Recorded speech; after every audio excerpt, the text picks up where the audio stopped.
Artis Jonathan Frizzy kembali sambangi Polres Metro Jakarta Selatan, Selasa tanggal 7 September tahun 2021. Bersama Benny Simanjuntak, pamannya, dan kuasa hukum, ia datang penuhi panggilan terkait dugaan kekerasan dalam rumah tangga KDRT, yang dilaporkan Dena Devanka, sang istri.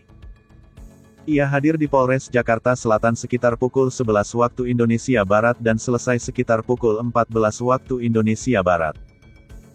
Ya udah, sekali lagi saya di sini mengklarifikasi, tidak ada berita yang simpang siur, benar, saya tidak lakukan KDRT, kata Jonathan Frizzy, di Polres Metro Jakarta Selatan.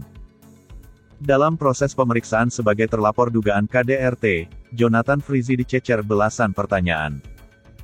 Selain itu, kuasa hukum Jonathan Frizzy, Sebastian, enggan membeberkan secara detail soal penyidikan hari pertama kliennya ini. Kalau untuk masalah bukti, saya sangat menghormati jalannya proses hukum ini, di dalamnya proses hukum ini kita tidak bisa membeberkan hingga penyidikan selesai, beber Sebastian. Diberitakan sebelumnya, Dena Devanka lebih dahulu melaporkan Jonathan Frizzy ke Polres Metro Jakarta Selatan atas dugaan KDRT pada tanggal 21 Mei tahun 2021.